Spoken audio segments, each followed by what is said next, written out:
നമസ്കാരം. 9 മണി വാർത്തയിലേക്ക് സ്വാഗതം. പ്രധാന വാർത്ത. ബലാത്സംഗ കേസിൽ അറസ്റ്റിലായ രാഹുൽ മാങ്കൂട്ടത്തിന്റെ കസ്റ്റഡി കാലാവധി ഇന്ന് അവസാനിക്കും. പത്തനംതിട്ട 1-ാം ക്ലാസ് മജിസ്ട്രേറ്റിന് മുന്നിൽ ഹാജരാക്കും. MLA സ്ഥാനത്ത് നിന്ന് അയോഗ്യനാക്കാനുള്ള നടപടികളും തുടരുന്നു. വിഷയം നിയമസഭാ എത്തിക്സ് കമ്മിറ്റിക്ക് മുന്നിലെത്തിക്കാൻ നീക്കം.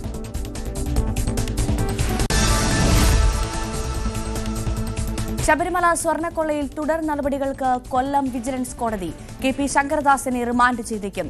നടപടിക്കായി ജഡ്ജി ആശുപത്രിയിലെത്തും.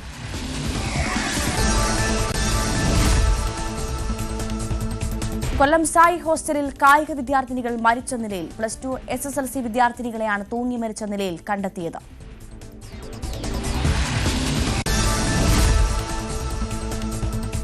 മലമ്പുഴയിൽ മദ്യം നൽകി വിദ്യാർത്ഥിയെ അധ്യാപകൻ പീഡിപ്പിച്ച സംഭവത്തിൽ പ്രധാനാധ്യാപികയ്ക്ക് സസ്പെൻഷൻ. പീഡന വിവരം പോലീസിൽ അറിയിക്കുന്നതിൽ വീഴ്ച പറ്റിയെന്ന് കണ്ടെത്തൽ. അധ്യാപകനെ പുറത്താക്കാൻ AO ശുപാർശ നൽകും.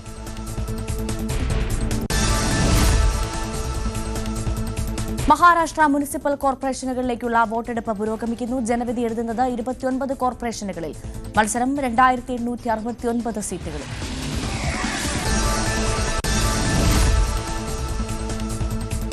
SIR കേസ് എന്ന സുപ്രീം കോടതിയിൽ കേരളം നൽകിയ ഹർജി പരിഗണിക്കും. CPM, CPI, കോൺഗ്രസ് പാർട്ടികളുടെ ഹർജികളും പരിഗണനയ്ക്ക്.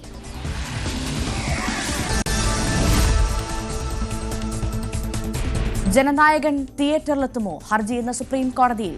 റിലീസ് സ്റ്റേ ചെയ്ത് മദ്രാസ് ഹൈക്കോടതി വിധിക്കെതിരായ ഹർജിയും പരിഗണിക്കും.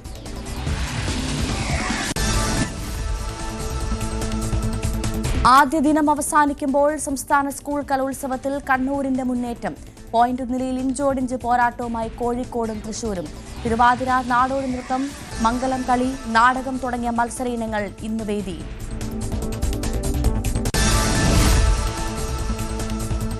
കണ്ണൂരിൽ സ്കൂൾ കെട്ടിടത്തിൽ നിന്ന് ചാടിയ വിദ്യാർത്ഥിനി മരിച്ചു. 17-കാരി അയോന മോൺസൺ മരിച്ചത് പരിക്കേറ്റ് ചികിത്സയിലിരിക്കെ.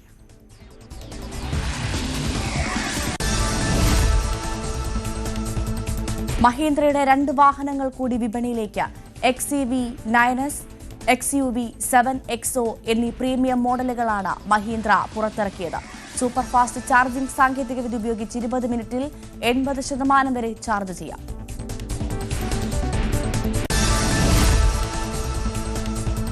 പട്ടാമ്പിയിൽ നിന്നും പട്ടാപ്പകൽ മോഷ്ടിച്ച പോത്തിനെ വാണിയംകുളം ചന്തയിലെത്തിച്ച് വിൽക്കാനുള്ള ശ്രമം കൈയോടെ പിടികൂടി കച്ചവടക്കാർ. പോത്തിനെ കൊണ്ടുവന്നയാളെ പിടികൂടി പോലീസിന് കൈമാറി. ചന്തകളിൽ നിന്ന് കാലികളെ മോഷ്ടിച്ചു കൊണ്ടുപോകുന്നത് പതിവാണെന്ന് ഓൾ കേരള കാറ്റിൽ മർച്ചന്റ് വെൽഫെയർ അസോസിയേഷൻ.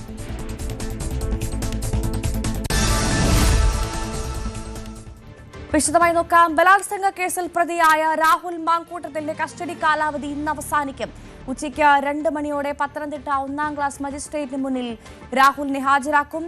തുടർ കസ്റ്റഡി SIT ആവശ്യപ്പെടില്ല.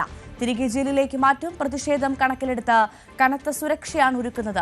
അന്വേഷണവുമായി രാഹുൽ സഹകരിക്കുന്നില്ലെന്ന വിവരം SIT കോടതിയെ അറിയിക്കും. ഡാൻ കുര്യൻ വാർത്തയുടെ വിവരങ്ങളുമായി ചേരും.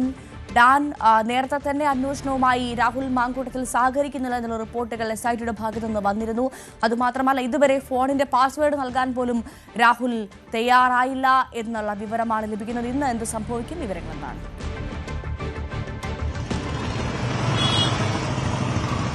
3 ദിവസത്തെ കസ്റ്റഡി കാലാവധിയാണ് ഇന്ന് ഉച്ചയോടെ അവസാനിക്കുന്നത്. അതിന്റെ ഭാഗമായാണ് മജിസ്ട്രേറ്റിന്റെ വസതിയിൽ ഉച്ചയ്ക്ക് ഹാജരാക്കാനുള്ള ഒരു നീക്കത്തിലേക്ക് അന്വേഷണ സംഘവും എത്തിയിരിക്കുന്നത്. തുടർ കസ്റ്റഡി കാലാവധി ആവശ്യപ്പെടില്ല എന്ന വിവരങ്ങൾ കൂടി പുറത്തുവരുന്നുണ്ട്. ഒരു തരത്തിലും അന്വേഷണവുമായി സഹകരിക്കാത്ത ഒരു സമീപനമാണ് രാഹുലിന്റേത് എന്ന കാര്യം അന്വേഷണ സംഘം കോടതിയെ ബോധ്യപ്പെടുത്തും. മാത്രമല്ല, ഈ ഡിജിറ്റൽ തെളിവ് ശേഖരണത്തിനായി മൊബൈൽ ഫോണിന്റെ പാസ്വേഡ് നൽകണമെന്ന ആവശ്യത്തോട് ഒരു തരത്തിലും അനുകൂലമായൊരു നിലപാട് രാഹുൽ സ്വീകരിച്ചില്ല. തനിക്ക് അനുകൂലമായ തെളിവുകൾ നശിപ്പിക്കപ്പെടാനുള്ള നീക്കമുണ്ടാകുമെന്ന് പറഞ്ഞാണ് മൊബൈൽ ഫോണിന്റെ പാസ്വേഡ് പറഞ്ഞു നൽകാൻ രാഹുൽ തയ്യാറാകാത്തത്. കോടതിയിൽ ഈ ഫോൺ ഫ്ലൈറ്റ് മോഡിൽ ആക്കിയതിനു ശേഷം വേണം സീൽ ചെയ്ത് സമർപ്പിക്കാൻ. പക്ഷേ ഫ്ലൈറ്റ് മോഡിലേക്ക് ഫോൺ മാറ്റണമെങ്കിൽ അവിടെ കൃത്യമായി ഈ ഫോൺ അൺലോക്ക് ആക്കേണ്ടതുണ്ട്. അതിനുവേണ്ടിയിട്ടാണ് പലതവണ പാസ്വേഡ് ആവശ്യപ്പെട്ടിട്ടും രാഹുൽ അത് നൽകാൻ തയ്യാറാകാതിരുന്നത്. അതേസമയം ഈ കേസുമായി ബന്ധപ്പെട്ട് നിർണായകമായി മാറിയേക്കാവുന്ന ഒരു ലാപ്ടോപ്പ് കൂടി കസ്റ്റഡിയിലെടുക്കാനുള്ള നീക്കം പോലീസ് നടത്തുന്നുണ്ട്. പക്ഷേ ഇതുവരെ അത് കണ്ടെത്താൻ കഴിഞ്ഞിട്ടില്ല. അതിനുവേണ്ടിയിട്ടാണ് രാഹുലിന്റെ അടൂരിലെ വസതിയിലടക്കം ഇന്നലെ പരിശോധന നടത്തിയത്. പക്ഷേ 10 മിനിറ്റ് മാത്രമേ ആ പരിശോധന നീണ്ടുള്ളൂ. അത് എവിടെ നിന്നാണ് എന്ന്, ആ ലാപ്ടോപ്പ് എവിടെയാണ് എന്ന് കണ്ടെത്താൻ ഇതുവരെ കഴിഞ്ഞിട്ടില്ല. രാഹുൽ അതിന് കൃത്യമായ മറുപടി നൽകിയിട്ടില്ല. എന്തായാലും നിലവിൽ രാഹുൽ മാങ്കൂട്ടത്തിൽ നിന്ന് നേരിട്ട് ഇതുമായി ബന്ധപ്പെട്ട് ആകെ ലഭിച്ചിരിക്കുന്ന മൊഴി യുവതി തന്റെ സുഹൃത്താണ്, ഞങ്ങൾ സുഹൃത്തുക്കളാണ് എന്നത് മാത്രമാണ്. അവിടെ ഹോട്ടലിലെത്തിയത് സംസാരിക്കാനാണ് എന്നും അന്വേഷണ സംഘത്തോട് വെളിപ്പെടുത്തിയിട്ടുണ്ട്. അതിനപ്പുറത്തേക്ക് ഈ പരാതിയിൽ പറഞ്ഞിരിക്കുന്ന ഒരു കാര്യങ്ങളെക്കുറിച്ചും രാഹുൽ വ്യക്തമായ മറുപടി നൽകിയിട്ടില്ല. നിങ്ങൾ അന്വേഷിച്ച് കണ്ടുപിടിച്ചോളൂ, അതാണല്ലോ നിങ്ങളുടെ പണിയെന്ന് പറഞ്ഞ് ചോദ്യങ്ങളിൽ നിന്ന് ഒഴിഞ്ഞു മാറുകയാണ് എന്നാണ് അന്വേഷണ സംഘം നൽകുന്ന സൂചന. എന്തായാലും ഈ ഒരു സാഹചര്യത്തിൽ പരമാവധി ഡിജിറ്റൽ തെളിവുകൾ ശേഖരിച്ചുകൊണ്ട് കോടതിയിൽ പ്രോസിക്യൂഷന്റെ വാദമുഖങ്ങൾക്ക് കരുത്ത് പകരാനുള്ള നീക്കമാണ് SIT നടത്തിക്കൊണ്ടിരിക്കുന്നത്. അതിനിടയിൽ യുവതിയുടെ രഹസ്യമൊഴി എത്രയും പെട്ടെന്ന് രേഖപ്പെടുത്താനുള്ള നീക്കവും SIT ഊർജിതമാക്കിയിരിക്കുകയാണ്. ഡാൻ കുര്യനാണ് വിവരങ്ങൾ നൽകിയത്. ശബരിമല സ്വർണ്ണക്കൊള്ളക്കേസിൽ അറസ്റ്റിലായ ദേവസ്വം ബോർഡ് മുൻ അംഗം KP ശങ്കരദാസിനെ ഇന്ന് റിമാൻഡ് ചെയ്യും. ശങ്കരദാസ് ചികിത്സയിലുള്ള തിരുവനന്തപുരത്തെ ആശുപത്രിയിലെത്തിയാകും കൊല്ലം വിജിലൻസ് കോടതി ജഡ്ജി നടപടികൾ പൂർത്തിയാക്കുക. ആരോഗ്യനില മോശമായതിനാൽ ശങ്കരദാസിനെ ജയിലിലേക്ക് മാറ്റില്ല. ആശുപത്രിയിൽ തന്നെ ശങ്കരദാസ് തുടരും. SP S ശശിധരന്റെ നേതൃത്വത്തിൽ ആശുപത്രിയിലെത്തിയാണ് ശങ്കരദാസിന്റെ അറസ്റ്റ് രേഖപ്പെടുത്തിയത്. ശബരിമലയിൽ നിന്ന് സ്വർണ്ണപ്പാളികൾ ഉണ്ണികൃഷ്ണൻ പോറ്റിയുടെ കൈവശം കൊടുത്തുവിട്ടത് KP ശങ്കരദാസിന്റെ അറിവോടെയാണെന്നാണ് SITയുടെ കണ്ടെത്തൽ. A പത്മകുമാറിനെയും N വിജയകുമാറിനെയും അറസ്റ്റ് ചെയ്തിട്ടും KP ശങ്കരദാസിനെതിരെ നടപടി വൈകുന്നതിനെ ഹൈക്കോടതി രൂക്ഷമായ ഭാഷയിലാണ് വിമർശിച്ചിരിക്കുന്നത്. ഡാൻ കുര്യൻ വിവരങ്ങളുമായി ചേർന്നു. ഡാൻ, ഇന്നലെയാണ് ശങ്കരദാസിന്റെ അറസ്റ്റ് രേഖപ്പെടുത്തിയത്. പക്ഷേ അദ്ദേഹത്തിന്റെ ആരോഗ്യനില അത് വഷളായി തുടരുന്നു, അല്ലെങ്കിൽ അദ്ദേഹം ഇപ്പോഴും ആശുപത്രിയിൽ തുടരുകയാണെന്നുള്ള വിവരമാണ് നമുക്ക് ലഭ്യമായത്. മജിസ്ട്രേറ്റ് അവിടെ എത്തി അറസ്റ്റ് രേഖപ്പെടുത്തും, റിമാൻഡ് നടപടികൾ പൂർത്തിയാക്കുമെന്നുള്ള വിവരങ്ങൾ ലഭ്യമാകുന്നു. എന്തായാലും ഇനി ഉയരുന്ന ചോദ്യം ശങ്കരദാസിന് പിന്നാലെ ഇനി ആര് എന്നുള്ളതാണ്.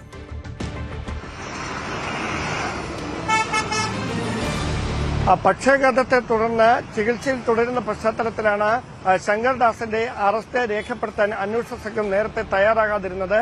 അതിൽ ഹൈക്കോടതിയുടെ ഭാഗത്തുനിന്ന് രൂക്ഷമായ വിമർശനം ഉണ്ടായതിന് പിന്നാലെയാണ് കഴിഞ്ഞ ദിവസം അന്വേഷണത്തിന് നേതൃത്വം നൽകുന്ന SIT തലവൻ SP S ശശിധരന്റെ നേതൃത്വത്തിലുള്ള പ്രത്യേക സംഘം സ്വകാര്യ ആശുപത്രിയിൽ, തലസ്ഥാനത്തെ ഒരു പ്രമുഖ ആശുപത്രിയിൽ ചികിത്സയിൽ തുടരുന്ന ശങ്കർദാസിന്റെ അടുത്തെത്തി അറസ്റ്റ് റെക്കോർഡ് ചെയ്തത്. അതിനുശേഷം തുടർ നീക്കങ്ങളിലേക്ക് കടക്കുകയായിരുന്നു. അതിന്റെ ഭാഗമായാണ് ഇന്ന് കൊല്ലം വിജിലൻസ് കോടതി ജഡ്ജി ആശുപത്രിയിൽ നേരിട്ടെത്തി ശങ്കർദാസിനെ റിമാൻഡ് ചെയ്യുക. പക്ഷേ അദ്ദേഹം ആശുപത്രിയിൽ തന്നെ തുടരും.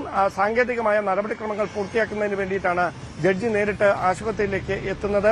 അദ്ദേഹത്തിന്റെ ആരോഗ്യനില സംബന്ധിച്ച് ഡോക്ടർമാർ നൽകുന്ന വിവരങ്ങൾ കൂടി ജഡ്ജി കൃത്യമായി രേഖപ്പെടുത്തുമെന്നാണ് വിവരം. എന്തായാലും ഈ കാര്യം ഹൈക്കോടതിയെ അറിയിക്കേണ്ടതുണ്ട്. അതുകൊണ്ട് തന്നെയാണ് ഇത്തരത്തിൽ ജഡ്ജി തന്നെ, വിജിലൻസ് കോടതി ജഡ്ജി തന്നെ നേരിട്ട് ആശുപത്രിയിലേക്ക് എത്താനുള്ളൊരു സാഹചര്യം ഉണ്ടായിരിക്കുന്നത്. കേസുമായി ബന്ധപ്പെട്ട A പത്മകുമാർ നേതൃത്വം നൽകിയ ഭരണസമിതിയിലെ 2 അംഗങ്ങളുടെയും അറസ്റ്റ് ഇതോടെ റെക്കോർഡ് ചെയ്യപ്പെട്ടിരിക്കുന്നു. വിജയകുമാറിന്റെ അറസ്റ്റ് നേരത്തെ രേഖപ്പെടുത്തിയതാണ്.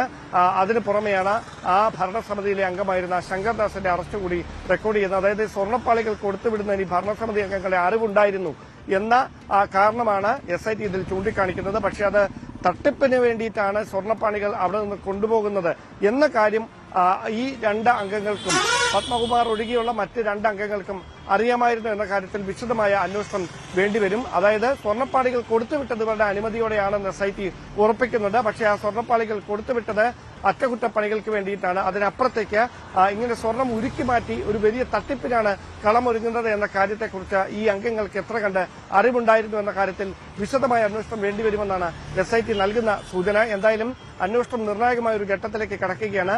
ഹൈക്കോടതിക്ക് അടുത്ത ആഴ്ച സമർപ്പിക്കാനിരിക്കുന്ന ഇടക്കാല റിപ്പോർട്ടിലടക്കം ശങ്കർദാസിന്റെ അറസ്റ്റ് റെക്കോർഡ് ചെയ്ത വിശദാംശങ്ങളും അറസ്റ്റിലേക്ക് നയിച്ച സാഹചര്യങ്ങളും തുടർന്ന് ഇതുമായി ബന്ധപ്പെട്ട് സ്വീകരിക്കാൻ പോകുന്ന നടപടിക്രമങ്ങളുമൊക്കെ രേഖപ്പെടുത്തുമെന്നാണ് സൂചന. അതോടൊപ്പം ഇനി ഈ കേസുമായി ബന്ധപ്പെട്ട് PS പ്രശാന്തിനെ വീണ്ടും ചോദ്യം ചെയ്യാനായി വിളിച്ചു വരുത്തിയേക്കുമെന്നൊരു സൂചന കൂടി പുറത്തുവരുന്നുണ്ട്. അങ്ങനെയെങ്കിൽ അത് എപ്പോഴാകുമെന്ന കാര്യത്തിൽ ഒരു അവ്യക്തതയുണ്ട്. വൈകാതെ തന്നെ PS പ്രശാന്തിനെ വിശദമായ ചോദ്യം ചെയ്യലിന് വേണ്ടി വീണ്ടും ഈഞ്ചക്കലിലെ ക്രൈംബ്രാഞ്ച് ഓഫീസിലേക്ക് വിളിച്ചു വരുത്തുമെന്നാണ് സൂചന. ഡാൻ കുര്യനാണ് വിവരങ്ങൾ നൽകിയത്. മലമ്പുഴയിൽ മദ്യം നൽകി വിദ്യാർത്ഥി അധ്യാപകൻ പീഡിപ്പിച്ച സംഭവത്തിൽ പ്രധാന അധ്യാപികയ്ക്ക് സസ്പെൻഷൻ. പീഡന വിവരം പോലീസിൽ അറിയിക്കുന്നതിൽ വീഴ്ച വരുത്തിയെന്നും അധ്യാപികയ്ക്കുണ്ടായത് കുറ്റകരമായ വീഴ്ചയെന്നുമാണ് കണ്ടെത്തൽ. കഴിഞ്ഞ കുറച്ചു വർഷങ്ങളായി അധ്യാപകന്റെ ഭാഗത്തുനിന്ന് ഇത്തരം പ്രവർത്തനം നടന്നുവെന്നും ആ സമയങ്ങളിൽ ഉയർന്ന പരാതികൾ പ്രധാന അധ്യാപിക ഗൗരവത്തിലെടുത്തില്ലെന്നും കണ്ടെത്തി. പ്രതിയായ അധ്യാപകനെ പുറത്താക്കാൻ AU ശുപാർശ നൽകി. കൊല്ലം സായ് ഹോസ്റ്റലിൽ 2 കായിക വിദ്യാർത്ഥിനികളെ മരിച്ച നിലയിൽ കണ്ടെത്തി. +2 10ാം ക്ലാസ് വിദ്യാർത്ഥിനികളെയാണ് തൂങ്ങി മരിച്ച നിലയിൽ കണ്ടെത്തിയത്. ഒരാൾ തിരുവനന്തപുരം സ്വദേശിനിയും മറ്റൊരാൾ കോഴിക്കോട് സ്വദേശിനിയുമാണ്. മരണകാരണം വ്യക്തമല്ല. റൂം തുറക്കാതായതിനെ തുടർന്ന് നടത്തിയ പരിശോധനയിലാണ് ഇരുവരെയും മരിച്ച നിലയിൽ കണ്ടെത്തിയത്. വിനീഷ വിവരങ്ങളുമായി ചേർന്നു. വിനീഷ, സങ്കടമുള്ളൊരു വാർത്തയാണ്. എന്താണ് സംഭവിച്ചത്? തീർച്ചയായും ഭവ്യ, ഇന്ന് പുലർച്ചെ ഒരു 5 മണിയോട് കൂടിയാണ് ഇത്തരത്തിലൊരു സംഭവം അറിയുന്നത്. ലാൽ ബഹദൂർ ശാസ്ത്രി സ്റ്റേഡിയത്തോട് ചേർന്ന ഹോസ്റ്റലിലായിരുന്നു ഈ വിദ്യാർത്ഥിനികൾ ഉണ്ടായിരുന്നത്. ഇരുവരെയും നിലയിൽ കണ്ടെത്തുകയായിരുന്നു.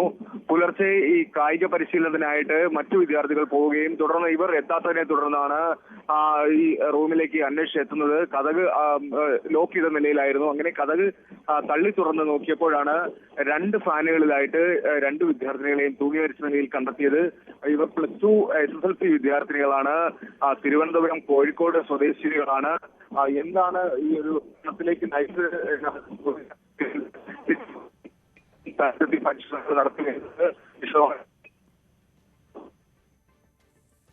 ചില സാങ്കേതിക തടസ്സമുണ്ടെന്ന് മനസ്സിലാക്കുന്നു. എന്തായാലും വളരെ വേദനിപ്പിക്കുന്ന വാർത്തയാണ് പുറത്തു വരുന്നത്. കൊല്ലം സായ് ഹോസ്റ്റലിലാണ് 2 കായിക വിദ്യാർത്ഥിനികളെ മരിച്ച നിലയിൽ കണ്ടെത്തിയത്. ഇവരെന്തിനാണ് ആത്മഹത്യ ചെയ്തതാണോ അതല്ലെങ്കിൽ മറ്റെന്താണ് സംഭവിച്ചതെന്നുള്ളത് കണ്ടെത്തേണ്ടിയിരിക്കുന്നു. എന്തായാലും +2 10ാം ക്ലാസ് വിദ്യാർത്ഥിനികളെയാണ് തൂങ്ങി മരിച്ച നിലയിൽ കണ്ടെത്തിയത്. ഒരാൾ തിരുവനന്തപുരം സ്വദേശിയും മറ്റൊരാൾ കോഴിക്കോട് സ്വദേശിനിയുമാണ്. മരണകാരണം എന്തായാലും ഇതുവരെ വ്യക്തമല്ല. റൂം തുറക്കാതായതിനെ തുടർന്ന് നടത്തിയ പരിശോധനയിലാണ് ഇരുവരെയും തൂങ്ങി മരിച്ച നിലയിൽ കണ്ടെത്തിയത്. കണ്ണൂരിൽ സ്കൂൾ കെട്ടിടത്തിൽ നിന്ന് ചാടിയ വിദ്യാർത്ഥിനി മരിച്ചു. 17-കാരിയായ അയോന മോൺസൺ ആണ് മരിച്ചത്. പരിക്കേറ്റ് ചികിത്സയിലിരിക്കെയായിരുന്നു മരണം. തിങ്കളാഴ്ചയാണ് അയോന സ്കൂൾ കെട്ടിടത്തിൽ നിന്ന് ചാടിയത്. പയ്യാവൂർ സീക്രട്ട് ഹാർട്ട് സ്കൂൾ വിദ്യാർത്ഥിനിയാണ് അയോന മോൺസൺ.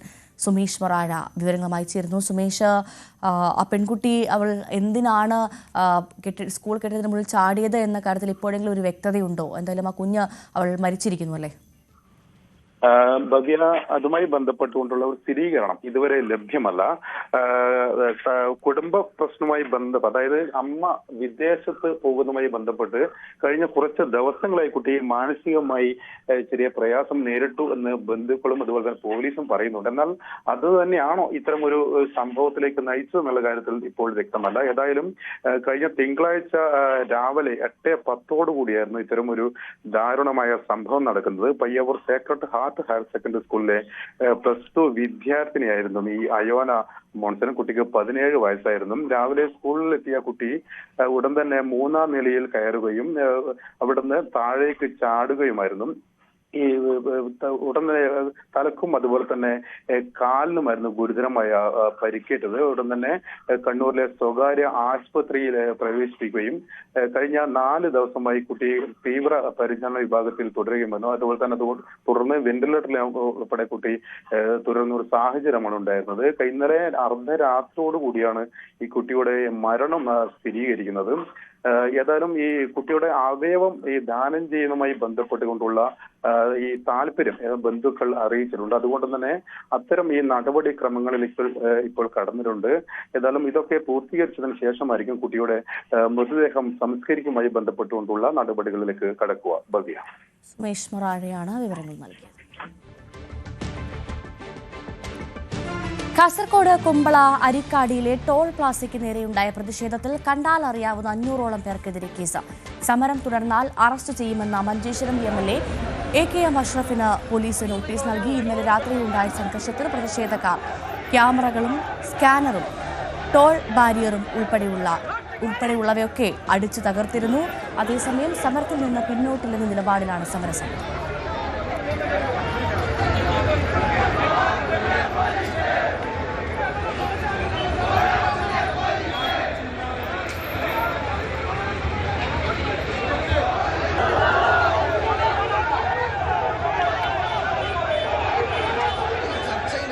ഒറ്റ കാര്യം, ഏറ്റവും നമ്മൾ അരിയാരം കളിക്കുന്ന ആളുകൾക്കറിയാം, കോടതിയിൽ ഒരു കേസ് നിലനിൽക്കുമ്പോൾ കോടതി അവസാനമായി ജഡ്ജ് ചോദിച്ചത് സെൻട്രൽ ഗവൺമെന്റിൽ നിന്ന് പിരിക്കാനുള്ള പെർമിഷൻ ഉണ്ടോ. ഇന്ന് അവർ പറഞ്ഞത് ഞങ്ങൾ 12-ാം തീയതി ടോള് പിരിക്കുന്ന ദിവസം ഞങ്ങൾക്ക് ഹൈക്കോടതിയിൽ അറിയാൻ കഴിഞ്ഞു, ഞങ്ങൾ ആ പെർമിഷൻ കൊടുത്തു എന്നാണ്.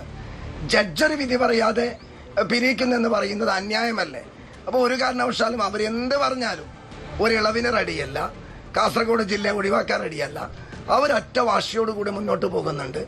ഇന്ത്യയിൽ ഒരുപാട് സമരങ്ങൾ ജനകീയ പോരാട്ടത്തിൽ തോറ്റു തുന്നം പാടിയിട്ടുണ്ട്. ആരിക്കാടിയിലെ ടോൾ ബൂത്ത് കാസർഗോഡൻ ജനതയുടെ പ്രതിഷേധത്തിന് മുമ്പിൽ 100% തോൽക്കും. വരും നാളുകളിൽ നിങ്ങളത് കാണും. കെ വി ബൈജു വിവരങ്ങളുമായി ചേരുന്നു. ബൈജു, സമരത്തിൽ നിന്ന് പിന്നോട്ടില്ല എന്ന് സമരസമിതി ഉറപ്പിച്ചു പറയുമ്പോൾ ഇന്നെന്ത് പ്രതീക്ഷിക്കണം?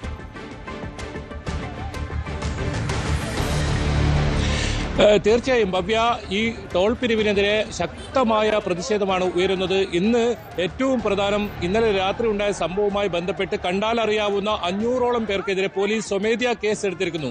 ഇതിനു പുറമെ സത്യാഗ്രഹം സമരം നടത്തുന്ന AKM അഷ്റഫ് MLA ഇപ്പോൾ നോട്ടീസ് നൽകിയിരിക്കുന്നു. അതായത് പ്രതിഷേധവുമായി മുന്നോട്ട് പോയാൽ, ഈ സത്യാഗ്രഹ സമരവുമായി മുന്നോട്ട് പോയാൽ അറസ്റ്റ് ചെയ്യുമെന്നാണ് പോലീസിന്റെ മുന്നറിയിപ്പ്.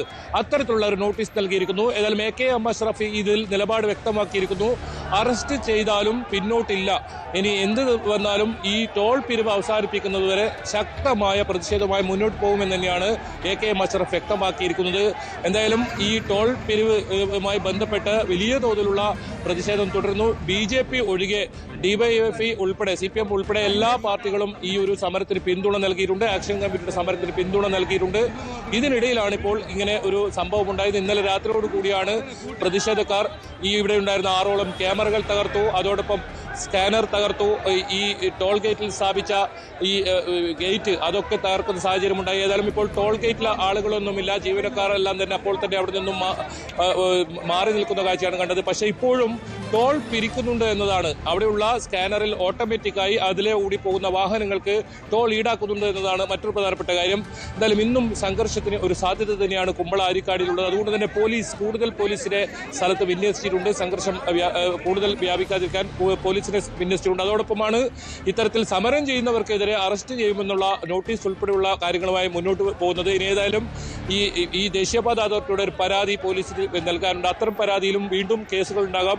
1000ഓളം പേരാണ് ഈ ഒരു പ്രതിഷേധ പ്രകടനത്തിൽ പങ്കെടുത്തെന്നാണ് പോലീസ് പറയുന്നത്. അതിൽ 500ഓളം പേർക്കെതിരെ, കണ്ടാലറിയാവുന്ന 500ഓളം പേർക്കെതിരെയാണ് നിലവിൽ കേസെടുത്തിട്ടുള്ളത്. എന്തായാലും ഈ പ്രതിഷേധത്തിൽ നിന്നും പിന്നോട്ടില്ല എന്ന് തന്നെയാണ് MLA ഉൾപ്പെടെ സമരസമിതി ഉൾപ്പെടെ വ്യക്തമാക്കിയിരിക്കുന്നത്. ഇന്നും അത്തരത്തിലുള്ള വലിയ പ്രതിഷേധത്തിന് തന്നെയാണ് ഈ ടോൾ ഗേറ്റ് സാക്ഷ്യം വഹിക്കുന്നത്. ഏതായാലും ഹൈക്കോടതിയിൽ കേസ് നിലനിൽക്കുന്നുണ്ട്. അതുവരെ ഈ ടോൾ പിരിക്കരുതെന്ന ആവശ്യമാണ് ആക്ഷൻ കമ്മിറ്റി മുന്നോട്ട് വെക്കുന്നത്. പക്ഷേ ദേശീയപാത അതോറിറ്റി ഇന്നലെ നടത്തിയ ചർച്ചയിൽ, കളക്ടറുടെ നേതൃത്വത്തിൽ നടത്തിയ ചർച്ചയിൽ ഇതിലൊരു തീരുമാനമായില്ല.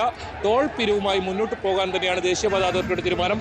എന്തായാലും പ്രതിഷേധം കൂടുതൽ കടുക്കുന്നു. BJP ഒഴികെയുള്ള എല്ലാ പാർട്ടികളും സംയുക്തമായാണ് ഈ ജനകീയ ആക്ഷൻ കമ്മിറ്റിക്ക് പിന്തുണ നൽകിയിരിക്കുന്നത്. AKM അഷ്റഫിനെ ഇന്ന് അറസ്റ്റ് ചെയ്യുമോ അല്ലെങ്കിൽ കൂടുതൽ ഇത്തരത്തിൽ നടപടികളിലേക്ക് പോലീസ് കടക്കുമോ, അതാണ് ഏറ്റവും പ്രധാനം.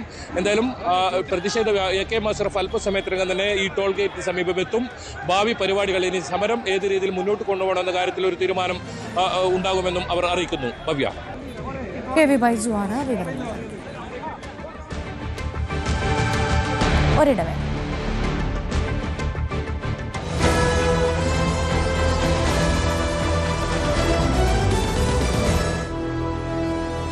ഇന്ത്യയിലെ തിരക്കേറിയ ദേശീയ പാതകളിലൂടെ യാത്ര ചെയ്യുമ്പോൾ പലപ്പോഴും നമ്മുടെ ഉള്ളിൽ ഒരു ഭയം നിഴലിക്കാറുണ്ട്.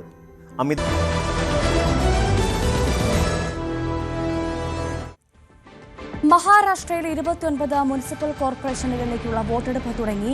ബൃഹാൻ മുംബൈ മുനിസിപ്പൽ കോർപ്പറേഷൻ 6 നേടുമെന്നതിലാണ് ഏറ്റവും ആകാംക്ഷയുള്ളത്. പൂനെ, താനെ, നാഗ്പൂർ തുടങ്ങിയ പ്രധാന നഗരങ്ങളിലെ വോട്ടർമാരും ബൂത്തിലെത്തും. രാകേഷ് വിവരങ്ങളുമായി ചേരുന്നു. രാകേഷ്, വിശദാംശങ്ങൾ എന്തൊക്കെയാണ്? ഭവ്യ, 29 കോർപ്പറേഷനുകളിലേക്കുള്ള വോട്ടെടുപ്പാണ് ഇപ്പോൾ മഹാരാഷ്ട്രയിൽ ആരംഭിച്ചിരിക്കുന്നത്. ഇതിൽ BMC ആര് നേടും എന്നുള്ളത് ഏറ്റവും നിർണായകമാണ്. കാരണം കഴിഞ്ഞ 25 വർഷത്തെ BMCയുടെ ചരിത്രമെടുത്താൽ ശിവസേനയുടെ ഒരു ആധിപത്യമാണ് പ്രകടമായിരുന്നത്. 97 മുതൽ ശിവസേനയാണ് അവിടെ ഭരിച്ചുകൊണ്ടിരിക്കുന്നത്. 2022 വരെയായിരുന്നു ഏറ്റവും അവസാനത്തെ ഭരണസമിതിയുടെ കാലാവധി. അതിനുശേഷം അഡ്മിനിസ്ട്രേറ്റീവ് ഭരണമാണ് നടന്നുകൊണ്ടിരുന്നത്. പക്ഷേ കഴിഞ്ഞ 5 വർഷം നോക്കുകയാണെങ്കിൽ വലിയ മാറ്റങ്ങൾ ഉണ്ടായിട്ടുണ്ട്. മഹാരാഷ്ട്ര രാഷ്ട്രീയത്തിൽ തന്നെ ശിവസേന രണ്ടായി, NCP രണ്ടായി. ശിവസേന ഒരു ഭാഗം ഇപ്പോൾ NDAയുടെ ഭാഗമല്ല. അപ്പോൾ ശിവസേനയ്ക്ക് പഴയ ആധിപത്യം നിലനിർത്താൻ കഴിയുമോ എന്നുള്ളതാണ് ഏറ്റവും പ്രധാനപ്പെട്ട ചോദ്യം. കാരണം നേരത്തെ പറഞ്ഞതുപോലെ 25 വർഷം അവർ ഭരിച്ചിരുന്ന കോർപ്പറേഷനാണ്. മാത്രവുമല്ല രാജ്യത്ത് തന്നെ ഏറ്റവും സമ്പന്നമായ കോർപ്പറേഷൻ, ചെറിയ സംസ്ഥാനങ്ങളെക്കാൾ വലിയ ബജറ്റുള്ള കോർപ്പറേഷൻ, അങ്ങനെ വലിയ പ്രത്യേകതകൾ മുംബൈ കോർപ്പറേഷനുണ്ട്. ഏതായാലും ഇത്തവണ ശിവസേന MNSുമായി ചേർന്ന് മത്സരിക്കുന്നതാണ് അതിൻ്റെ ഏറ്റവും വലിയ രാഷ്ട്രീയമായ സവിശേഷത. കാരണം ഒരു കാലത്ത് ബാൽ താക്കറെയുടെ പിൻഗാമി എന്ന് വിശേഷിക്കപ്പെട്ടിരുന്ന രാജ് താക്കറെ പിന്നീട് സ്വന്തം പാർട്ടി രൂപീകരിച്ച് 2006 MNS രൂപീകരിക്കുന്നത്. കഴിഞ്ഞ തവണ MNS അവിടെ മത്സരിച്ചിരുന്നെങ്കിൽ പോലും 9 കൗൺസിലർമാർ മാത്രമാണ് അവർക്കുണ്ടായിരുന്നത്.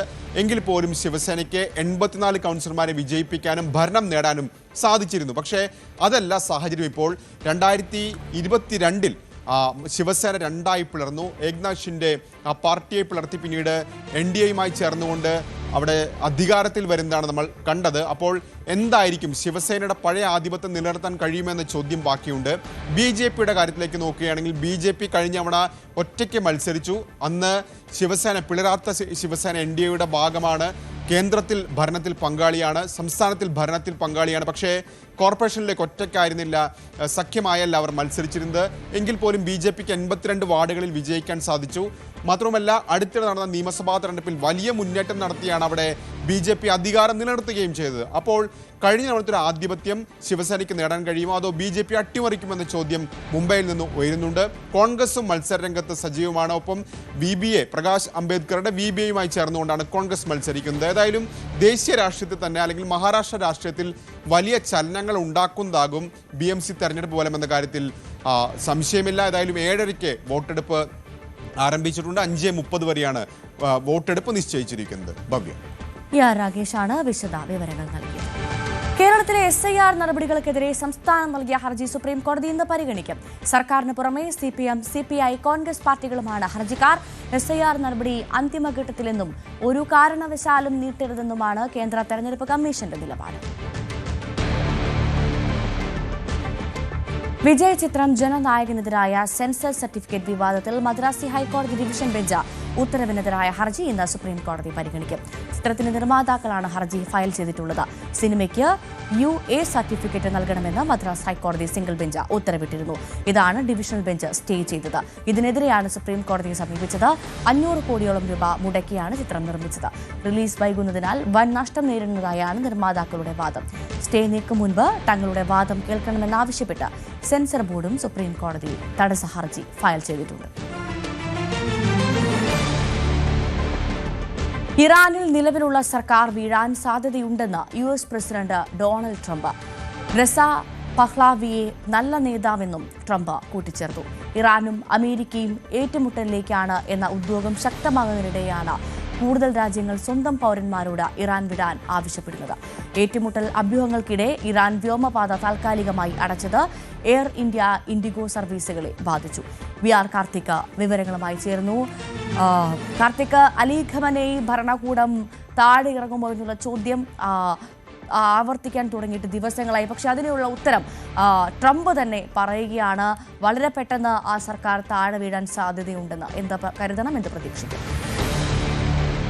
ഒരു അന്താരാഷ്ട്ര മാധ്യമത്തിന് നൽകിയ അഭിമുഖത്തിലാണ് US പ്രസിഡന്റ് ഡൊണാൾഡ് ട്രംപ് ഇക്കാര്യം വ്യക്തമാക്കിയത്. റസ പഹ്ലാവിയെ ആവർത്തിച്ച് പിന്തുണയ്ക്കുന്നതോടൊപ്പം തന്നെ നിലവിൽ ഇറാനിലുള്ള ഭരണകൂടം അത് കൊളാപ്സ് വീഴാനുള്ള എല്ലാ സാധ്യതയുമുണ്ട് എന്നാണ് അദ്ദേഹം ഈ അഭിമുഖത്തിൽ വ്യക്തമാക്കുന്നത്. അതായത് ഇറാന്റെ ആവർത്തിച്ചുള്ള പ്രതിഷേധങ്ങൾക്കിടെയും US പ്രതിഷേധക്കാർക്ക് ശക്തമായ പിന്തുണ നൽകുന്നു എന്ന് വ്യക്തമാക്കുന്നതാണ് ഡൊണാൾഡ് ട്രംപിന്റെ വാക്കുകൾ. ഡിസംബർ 28-നാണ് ഇറാനിൽ ഈ പ്രക്ഷോഭം ആരംഭിച്ചത്. 19 ദിവസം പിന്നിടുന്നു.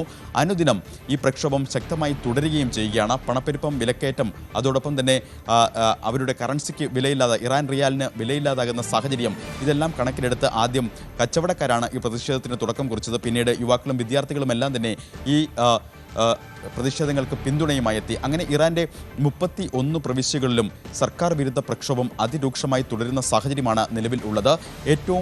പുറത്തുവരുന്ന ഏറ്റവും പുതിയ റിപ്പോർട്ടുകൾ അനുസരിച്ച് ഏതാണ്ട് 3400ഓളം പേർ ഇതിനോടകം തന്നെ കൊല്ലപ്പെട്ടു എന്നാണ് പുറത്തുവരുന്ന റിപ്പോർട്ടുകൾ. 10,000-ഓളം പേരെ അറസ്റ്റ് ചെയ്തു.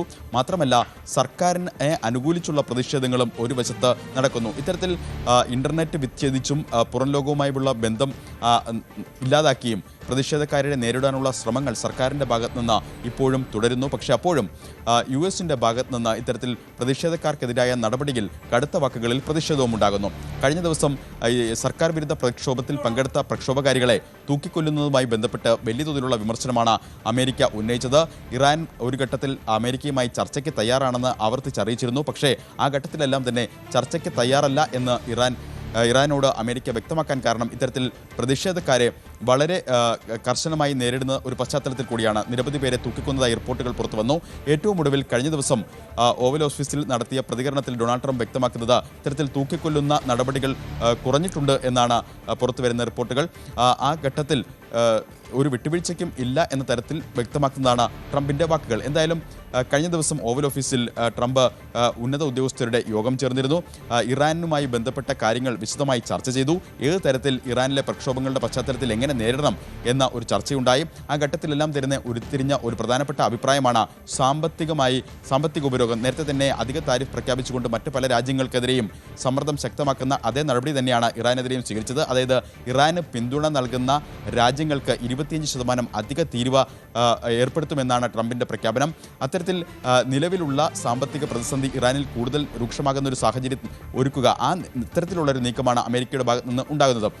മറുതരത്തിൽ അതായത് മറുവശത്ത് ഇറാനാകട്ടെ ഇതിനെ ശക്തമായ നേരിടാൻ ഉള്ള ഒരുക്കങ്ങളിലുമാണ്. കഴിഞ്ഞ ദിവസം മിഡിൽ ഈസ്റ്റിലെ US-ന്റെ സൈനിക താവളങ്ങൾ ആക്രമിക്കും എന്ന ഒരു മുന്നറിയിപ്പാണ് ഇറാൻ നൽകിയത്. പ്രത്യേകിച്ച് ഖത്തർ അടക്കമുള്ള സ്ഥലങ്ങളിൽ US-ന് എയർബേസ് ഉണ്ട്, വലിയ എയർബേസാണ് ഉള്ളത്. അങ്ങനെ മിഡിൽ ഈസ്റ്റിൽ ഖത്തർ, ടർക്കി അടക്കമുള്ള രാജ്യങ്ങളിൽ US-ന്റെ ഈ എയർബേസുകൾ ആക്രമിക്കുമെന്നൊരു മുന്നറിയിപ്പ് ഇറാൻ നൽകിയതിന് പിന്നാലെ ഖത്തറിലടക്കമുള്ള എയർബേസുകളിൽ നിന്ന് സൈനികരുടെ എണ്ണം US വെട്ടിക്കുറച്ചു. ബ്രിട്ടനും സമാനമായ ഒരു തീരുമാനമെടുത്തു. അത്തരത്തിൽ പ്രതിസന്ധികൾ വളരെ രൂക്ഷമായാണ് അനുദിനം മുന്നോട്ട് പോകുന്നത്. നിലവിലെ സാഹചര്യത്തിൽ എന്ത് തരത്തിലുള്ള ഇടപെടൽ അമേരിക്കയുടെ ഭാഗത്ത് നിന്ന് ഈ ഇറാനിലെ പ്രതിഷേധക്കാരെ അനുകൂലിക്കുന്ന തരത്തിൽ ഉണ്ടാകും എന്ന് ഉറ്റുനോക്കുകയാണ് ലോകം. ഒരു സൈനിക നടപടി അമേരിക്കയുടെ ഭാഗത്ത് നിന്ന് ഉണ്ടാകുമോ എന്ന ആകാംക്ഷയിലാണ് ഇപ്പോൾ ലോകം ഉള്ളതും. PR കാർത്തികാണ് വിശദവിവരങ്ങൾ. ആശങ്ക പടർത്തി തവനൂർ സെൻട്രൽ ജയിലിൽ 25 തടവുകാരിൽ ക്ഷയരോഗാണുക്കളുടെ സാന്നിധ്യം കണ്ടെത്തി. ഇവരുടെ സാമ്പിളുകൾ ശേഖരിച്ച് വിശദ പരിശോധനയ്ക്കായി അയച്ചു. തവനൂർ സെൻട്രൽ ജയിലിലെ തടവുകാരിൽ TB മുക്ത ഭാരതം പദ്ധതിയുടെ ഭാഗമായി നടത്തിയ പരിശോധനയിലാണ് ക്ഷയരോഗ സാന്നിധ്യം കണ്ടെത്തിയത്. ജയിലിൽ നടത്തിയ പ്രാഥമിക പരിശോധനയിൽ 25 തടവുകാരുടെ ശരീരത്തിൽ ക്ഷയരോഗം പടർത്തുന്ന അണുക്കളുടെ സാന്നിധ്യം കണ്ടെത്തി. രോഗാണുക്കളുടെ സാന്നിധ്യം കണ്ടെത്തിയവരുടെ സാമ്പിളുകൾ ശേഖരിച്ച് വിശദമായ പരിശോധനയ്ക്കായി അയച്ചിട്ടുണ്ട്. കഫം ഉൾപ്പെടെയുള്ളവയുടെ വിശദമായ പരിശോധനാ ഫലം വരുന്ന മുറയ്ക്ക് മാത്രമേ ഇവരിൽ രോഗമുണ്ടോ എന്നത് സ്ഥിരീകരിക്കാനാകൂ. TB മുക്ത ഭാരതം പദ്ധതിയുടെ ഭാഗമായി വിവിധ ജില്ലകളിൽ വ്യാപകമായി പരിശോധന നടന്നുവരുന്നുണ്ട്. ഇതിന്റെ ഭാഗമായാണ് തവനൂരിലും പരിശോധന നടത്തിയത്. സംസ്ഥാനത്തെ ജയിലുകൾ, ഇതര സംസ്ഥാന തൊഴിലാളികളുടെ താമസ കേന്ദ്രങ്ങൾ, സർക്കാർ സ്ഥാപനങ്ങൾ, കുട്ടികൾ താമസിക്കുന്ന ഹോസ്റ്റലുകൾ, ഓർഫനേജുകൾ തുടങ്ങിയ ഭാഗങ്ങളിലാണ് ജില്ലാ TB സെന്ററിന്റെ നേതൃത്വത്തിൽ ആരോഗ്യവകുപ്പിന്റെ സഹകരണത്തോടെ പരിശോധന തുടരുന്നത്. ന്യൂസ് 18 തിരൂർ. തൃശൂരിൽ കലാപൂരം.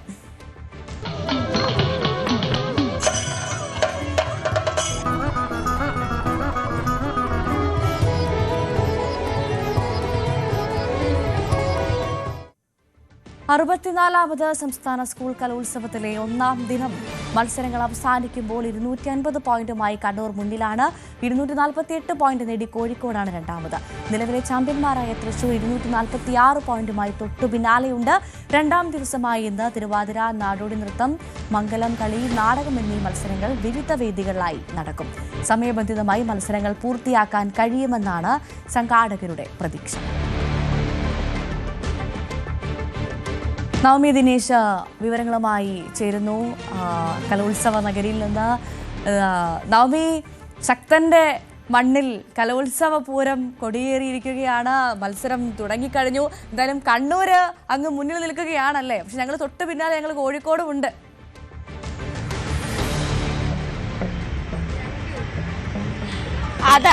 അതെ ഭവ്യ, ഇന്ന് രണ്ടാം ദിവസമാണ്. രണ്ടാം ദിവസം അല്പസമയത്തിനുള്ളിൽ തന്നെ മത്സരങ്ങൾ ആരംഭിക്കും. ഭവ്യ പറഞ്ഞതുപോലെ തന്നെ കണ്ണൂരും കോഴിക്കോടും ഒപ്പത്തിനൊപ്പമുണ്ട്. കണ്ണൂർ 250 പോയിന്റാണ്, കോഴിക്കോട് 248. നിലവിലെ ചാമ്പ്യന്മാരായ തൃശൂർ 246 പോയിന്റുമായി തൊട്ട് പിന്നാലെ തന്നെയുണ്ട്. 3 പേരും ഇഞ്ചോടിഞ്ച് പോരാട്ടമാണ്. എന്തായാലും ഇന്നത്തെ മത്സരം കൂടി കഴിയുമ്പോൾ നമുക്ക് കുറച്ചുകൂടി വ്യക്തമായിട്ട് അറിയാൻ കഴിയും. കുട്ടികളൊക്കെ വലിയ ആവേശത്തിലാണ്. ആവേശങ്ങൾക്കൊന്നും ഒട്ടും കുറവില്ല. ഞാനിപ്പോ നിൽക്കുന്നത് വേദി 3 നീലക്കുറിഞ്ഞിയിലാണ്. ഇവിടെ മംഗലം കളിയുണ്ട്. മംഗലം കളി നമുക്കറിയാം കാസർഗോഡ് ഭാഗത്തെ മാവിലൻ മലവേട്ടുകൻ സമുദായത്തിന്റെ ഒരു ഗോത്രവർഗ കലയാണ്. കഴിഞ്ഞ വർഷം മുതലാണ് ഇത് കലോത്സവത്തിലും ഒരു മത്സര ഇനമായി അവതരിപ്പിച്ചു തുടങ്ങിയത്. അതേ മംഗലം കളിക്ക് തയ്യാറായിട്ടുള്ള കുറച്ച് കുട്ടികൾ നമ്മളോടൊപ്പം ചേരുന്നുണ്ട്. പത്തനംതിട്ട സ്കൂള് സ്കൂളിന്റെ പേര് മറന്നുപോയോ? ടെൻഷൻ കാരണം മറന്നുപോയി. എന്തായാലും കുട്ടികൾ, നമുക്ക് അവരുടെ ഒരു പെർഫോമൻസ് ആദ്യം കണ്ടിട്ട് അവരിലേക്ക് കൂടുതൽ വിശേഷങ്ങളിലേക്ക് ചോദിക്കാം. അധികം എഫേർട്ട് എടുത്ത് കളിക്കണ്ട, നിങ്ങൾക്ക് എന്തായാലും വേദിയിലേക്ക് കളിക്കാനുള്ളതാണ്. All the best. നമുക്കൊരു ചെറിയ പെർഫോമൻസ് ന്യൂസ് 18 പ്രേക്ഷകർക്ക് വേണ്ടി. ഓക്കെ.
അടിപൊളിയായിട്ടൊരു നല്ല രസമുണ്ട് കേട്ടോ. നിങ്ങളിതൊരു 3 മാസത്തെ പരിശീലനമാണല്ലേ? സാറ് കാസർഗോഡ് നിന്ന് വന്ന് അവിടെ വന്നിട്ടുണ്ട്. സാറ് വന്നിട്ടുണ്ടല്ലോ. നമുക്ക് അധ്യാപകനെയും കൂടി വിളിക്കാം. കാസർഗോഡ് നിന്ന് വന്ന് പത്തനംതിട്ടയിൽ വന്ന് നിങ്ങളെ ഇതൊക്കെ പഠിപ്പിച്ചെടുത്തു അല്ലേ? എന്തൊക്കെ ബുദ്ധിമുട്ടായിരുന്നു തുടക്കത്തിൽ ഇത് പഠിച്ചെടുക്കും? നല്ല പാട്, നല്ല നടുവേനയൊക്കെ ആയിരുന്നു. പിന്നെ അത് ശീലമായി, കളിച്ച് ശീലമായി. ഇതില് മറ്റു മുഖത്ത് മേക്കപ്പ് ഒന്നും ഇല്ല, പ്രത്യേകിച്ചൊന്നുമില്ല. ജസ്റ്റ് പൊട്ട് തൊടുന്നു, അത്രേ ഉള്ളൂ. ഒരു കറുത്ത പൊട്ട്, കറുത്ത കമ്മല്, പിന്നെ കൺമഷി എഴുതുന്നു. ഇതിപ്പോ നിങ്ങൾ കളിക്കുന്നത് ഏത് അവരുടെ ഏത് ചടങ്ങിന് ഉപയോഗിക്കുന്ന? കല്യാണം. ഇതിൽ ഒരുപാട് വകഭേദം ഉണ്ടെന്ന് തോന്നുന്നു അല്ലേ ഈ ഒരു കളിക്ക്? ഉണ്ട്. അതിനെ കുറിച്ചൊക്കെ അറിയോ സാർ? അതൊക്കെ പറഞ്ഞു തന്നിട്ടുണ്ടോ? നേരത്തെ ഒരാൾ എന്നോട് വിശദീകരിക്കുന്നുണ്ടായിരുന്നല്ലോ. അല്ല, ഇവര് ഇത് 4 ടൈപ്പ് മംഗലം. അപ്പൊ ഇതിനകത്തുനിന്ന് ഞങ്ങൾക്ക് പന്തലമംഗലത്തിൽ നിന്നാ ഞങ്ങൾക്ക് തന്നിരിക്കുന്നത്. അതിനകത്ത് 9 തൊട്ട് അങ്ങോട്ട് പാട്ടുണ്ട്. അത് പല പാട്ടായിട്ട് ഞങ്ങൾ കളിക്കും. ആദ്യം ഓരോ സ്റ്റോറി വെച്ചുണ്ട്. ഒരു സ്റ്റോറി ഞങ്ങൾക്കറിയാം, ഉറുമ്പിനെ തട്ടിക്കളഞ്ഞിട്ട് കളിക്കുന്നതായിട്ട്. അത് 3ാമത്തെ എങ്ങാണ്ട് പാട്ടാ. അതുപോലെ ഓരോ പാട്ടിന് ഓരോ സ്റ്റോറി ആയിട്ടുണ്ട്. ഇങ്ങനെ പറയുന്ന പോലെ കോൺവെർസേഷൻ അങ്ങോട്ടും ഇങ്ങോട്ടും പറയുന്ന പോലെ ഇങ്ങനെ ഒരു വാമൊഴിയാണ്, നമ്മളെ എഴുത്തല്ല അല്ലെ? പരസ്പരം പറഞ്ഞു തുളി ഭാഷയല്ല ഇത്, എഴുതില്ല. ഇങ്ങനെ പോകാനെ കൊണ്ട് തുണി ഉണ്ടോന്ന് ഇങ്ങനെ ഞങ്ങൾ ചോദിക്കുന്നുണ്ട്. ആദ്യത്തെ പാടുന്നതോടൊപ്പം തുടിയും കൊട്ടണം അല്ലെ? പാടുന്നവരും തുടി കൊട്ടുന്നുണ്ട് അല്ലെ? പോലും ഇവരിങ്ങനെ കളിക്കും. ഒരു ആഘോഷമാകും. കാസർഗോഡുകാരുടെ ആ ഒരു വിഭാഗത്തിന്റെ ആഘോഷത്തിൽ ഉപയോഗിക്കുന്ന ഒരു നൃത്ത രൂപമാണ്. ഇവിടെ തുടിയൊക്കെ കിട്ടാൻ 2 കുട്ടികൾ ഇവിടെ ഉണ്ട്. എവിടെ നിങ്ങളുടെ ഡ്രസ്സ്? ഇവിടെ ആശാൻ കൊണ്ടുവന്നിട്ടുണ്ടല്ലേ? ആശാൻ ഇവിടെ എത്തിയിട്ടുണ്ട്. നമുക്ക് ആശാനോട് തന്നെ ഇതിന്റെ കൂടുതൽ വിശേഷങ്ങൾ ചോദിക്കാം. ഇതാണ് ആശാൻ അല്ലേ? എങ്ങനെയുണ്ട്? നമ്മുടെ കുട്ടികളൊക്കെ നന്നായിട്ട് ഇത് പഠിച്ചെടുത്തു. കുഴപ്പമൊന്നുമില്ല, സന്തോഷമുണ്ട്. ആത്മവിശ്വാസത്തിലാണ്. അതെ അതെ. ഇത് കാസർഗോഡത്തെ ഒരു ഒതുങ്ങിത്തീർന്ന ഒരു കലാരൂപമാണ്. അത് പക്ഷേ കലോത്സവത്തിലേക്ക് വരുമ്പോൾ അത് നിങ്ങളെ സംബന്ധിച്ച് വലിയ സന്തോഷം തന്നെയല്ലേ? കാരണം ഒരിക്കലും ഇല്ലാതായിരിക്കാൻ വേണ്ടിയിട്ടാണല്ലോ ഇവിടെ കൊണ്ടുവരുന്നത്. അതിൽ നല്ല സന്തോഷമുണ്ട്. സന്തോഷമുണ്ട്. വേറെ കുട്ടികളുണ്ടോ അതോ ഇവര് മാത്രമേ ഉള്ളൂ? ഹയർ സെക്കൻഡറി ഉണ്ട് ആലപ്പുഴയിൽ. അപ്പൊ കാസർഗോഡ് നിന്ന് ആലപ്പുഴയിലും പത്തനംതിട്ടയിലും ഒക്കെ വന്ന് കുട്ടികളെ പഠിപ്പിക്കുകയല്ലേ? നിങ്ങളൊരു ടീമാണ്. എല്ലാരും കാസർഗോഡ്. ശരി, എല്ലാവിധ ആശംസകളും. നമ്മൾ എന്തായാലും കാണാൻ കാത്തിരിക്കുകയാണിത്. സ്റ്റേജിൽ എങ്ങനെയായിരിക്കും കുട്ടികൾ പെർഫോം ചെയ്യാന്ന് കാത്തിരിക്കുകയാണ്. എന്തായാലും വളരെ മനോഹരമായിട്ടാണ് ഇവർ ഇത് അവതരിപ്പിച്ചത്. ഒരു തൊപ്പി കൂടിയുണ്ട് അല്ലേ? പാളത്തൊപ്പി. അത് ഇപ്പൊ സാറ് കൊണ്ടുവന്നു. പാളത്തൊപ്പിയൊക്കെ വെച്ച് കുറച്ചുകൂടി കാര്യങ്ങളും കൂടി ചെയ്ത് മിനുക്കുപണികൾക്ക് ശേഷം അവർ വേദിയിലേക്ക് എത്തും. ഭവ്യ, അങ്ങനെ ഒരുപാട് കലാരൂപം. ഇന്നലെ നമ്മൾ പണിയ നൃത്തം കണ്ടു. അതും മനോഹരമായിട്ടുള്ളൊരു നൃത്തമാണ്. ഇങ്ങനെ നമ്മൾ കാണാത്ത അല്ലെങ്കിൽ മൺമറഞ്ഞുകൊണ്ടിരിക്കുന്ന ഒരുപാട് കലാരൂപങ്ങൾ ഇത്തവണ കഴിഞ്ഞ തവണ മുതലാണ് സംസ്ഥാന സർക്കാർ അതൊരു മത്സര ഇനമായി അവതരിപ്പിച്ചു തുടങ്ങിയത്. അതും വലിയ അഭിനന്ദനാർഹമുള്ള കാര്യം തന്നെയാണ്.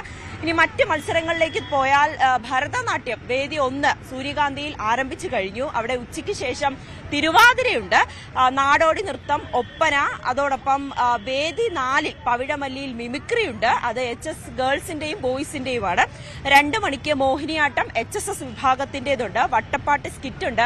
അതോടൊപ്പം തന്നെ ഈ സാധാരണ കലോത്സവ വേദിയിൽ സദസ്സുകൾ നിറഞ്ഞിരിക്കുന്ന ഒരു ഐറ്റമാണ് നാടകം. അത് ഇന്ന് 9:30 കർണികാരം വേദി 11 ആരംഭിക്കും. അതിന് വലിയ തിരക്കാണ്. നാടകമൊക്കെ കാണുന്നതിന് വേണ്ടി ആളുകൾ തിങ്ങിക്കൂടാറുണ്ട്. ഇന്നലെ രാത്രി ഏറെ വൈകിയും ഒപ്പന കാണാൻ വേണ്ടി തൃശ്ശൂർക്കാര് ഇങ്ങനെ ഒരു മടുപ്പും കൂടാതെ വേദികളിൽ ഇരിക്കുന്നത് നമ്മൾ കണ്ടതാണ്. പുലർച്ചെ 3 മണിയൊക്കെ ആയി പരിപാടികൾ ഓരോ ഇനങ്ങളും അവസാനിച്ചത്. പക്ഷെ അപ്പോഴും കുട്ടികള് തങ്ങളുടെ ആത്മവിശ്വാസം ഒന്നും ചോരാതെ സന്തോഷത്തോടെ ഉത്സാഹത്തോടെ വേദിയിലേക്ക് കയറുന്ന കാഴ്ചകൾ തന്നെയാണ് നമ്മൾ കണ്ടത്. തൃശ്ശൂർക്കാര് ഈ ഒരു തൃശ്ശൂർ പൂരം പോലെ തന്നെ കലോത്സവ പൂരത്തെയും ഏറ്റെടുത്തിരിക്കുകയാണ്. ഇനി 18-ാം തീയതിയാണ് ഈ മത്സരങ്ങൾ അവസാനിക്കുന്നത്. ഒരുപാട് ഇനങ്ങൾ ഇനിയും ബാക്കിയുണ്ട്. നമുക്ക് വഴിയെ ഓരോ കുട്ടികളെയും പരിചയപ്പെടാം. അവർ ഈ ഓരോ കലാരൂപം അവിടെ ഇവിടെ മത്സരത്തിനായി സ്റ്റേജിലേക്ക് കയറുമ്പോൾ അതിന് പിന്നിൽ ഒരുപാട് കഥകളുണ്ട്. അവരിടുന്ന പ്രയത്നം അതൊട്ടും ചെറുതല്ല. ഇപ്പോൾ ഈ കണ്ടതുപോലെ തന്നെ മണിക്കൂറുകൾ ഈ കുനിഞ്ഞു നിന്നാണ് അവർ ആ ഓരോ സ്റ്റെപ്പുകളും പഠിച്ചെടുക്കുന്നത്. അത് നിസ്സാരമല്ല. ഇതൊരു മത്സരം എന്നതിനപ്പുറത്തേക്ക് ഒരു കലാരൂപം അത് നമ്മുടെ ആളുകളിലേക്ക് എത്തിക്കുന്നതിൽ അത് കണ്ട് നമ്മുടെ മനസ്സും കണ്ണും നിറയുന്ന കാഴ്ചകൾ തന്നെയാണ് ഓരോ 25 വേദികളിൽ ചെല്ലുമ്പോഴും നമ്മൾ കാണുന്നത്. അങ്ങനെയാണ് ഇന്നത്തെ പരിപാടികൾ. എന്തായാലും തിരുവാതിര, ഒപ്പന അടക്കമുള്ള പരിപാടികൾ ഇന്നും ഓരോ വേദികളിലായി തുടരുന്നുണ്ട്. സമയം ഇന്നലെ ഒരുപാട് വൈകിയെങ്കിൽ പോലും ഇന്ന് വൈകാതെ തന്നെ എല്ലാം കൃത്യസമയത്ത് കുട്ടികളെ അധികം മടുപ്പിക്കാതെ എത്രയും വേഗം പരിപാടികളെല്ലാം അവസാനിപ്പിക്കാൻ തന്നെയാണ് അധികൃതരും തീരുമാനിച്ചിരിക്കുന്നത്. ചെറിയ നാമേ ദിനേശാണ് വിവരങ്ങൾ നൽകിയത്. വയനാട്ടിലെ പണിയ സമുദായങ്ങളുടെ തനത് കലാരൂപമായ പണിയ നൃത്തം ഇത്തവണയും കലോത്സവ വേദിയിൽ വേറിട്ട കാഴ്ചയായി. പാലക്കാട് നിന്നുള്ള വിദ്യാർത്ഥികൾ അവതരിപ്പിച്ച പണിയ നൃത്തത്തിന് ആസ്വാദകരേറെയായിരുന്നു. വയനാട്ടിലെ പണിയ സമുദായത്തിൽ നിന്നെത്തിയ അധ്യാപകന് തങ്ങളുടെ പാരമ്പര്യ കലാരൂപം കുട്ടികൾ പകർന്നു നൽകുന്നതിന്റെ സന്തോഷവും ന്യൂസ് 18 പങ്കുവച്ചു. കണ്ടുവരാം.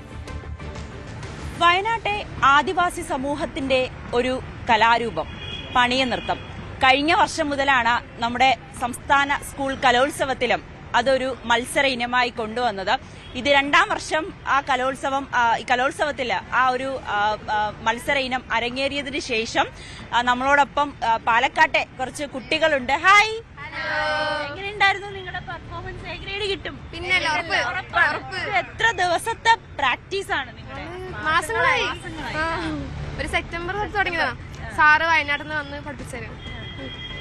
ഇതിന്റെ ഒരു ഐതിഹ്യം അറിയോ നിങ്ങൾക്ക്? ഈ കലാരൂപത്തെ കുറിച്ചും എന്താണെന്നൊക്കെ നിങ്ങൾ അത്യാവശ്യമൊക്കെ ഒന്ന് നോക്കിയിട്ടുണ്ടോ? 2 പോർഷനായിട്ട് നമ്മൾ കളിക്കാറ്. ഒന്ന് വട്ടക്കളി, പിന്നെ കമ്പളനാട്ടി. അതില് വട്ടക്കളി എന്ന് പറയുന്നത് ആഘോഷ ദിവസങ്ങളിലൊക്കെ കളിച്ചിട്ട് ഇങ്ങനെ കല്യാണത്തിനൊക്കെ കളിക്കുന്നതാണ്. പിന്നെ ഈ കമ്പളനാട്ടി എന്ന് പറയുന്നത് നമ്മൾ ഈ നടുണ ആ സമയത്ത് ചെയ്യുന്നതാണ്. ഇതിന്റെ ഒരു നിങ്ങളുടെ ഈ ഇട്ടിരിക്കുന്ന ഓർണമെന്റ്സിനൊക്കെ വളരെ പ്രത്യേകതയുണ്ട് അല്ലേ? അതെ, ഞങ്ങള് തന്നെ ഉണ്ടാക്കിയതാണ്. ഈ ഈയവളയും കമ്മലും ഞങ്ങള് തന്നെ ഉണ്ടാക്കിയത്. പിന്നെ പുറത്ത് പറയുമ്പോ നമുക്ക് വാങ്ങിയതല്ല, നമ്മള് തന്നെ ഉണ്ടാക്കിയതാണ്. മഞ്ചാടിക്കുരു അല്ലേ?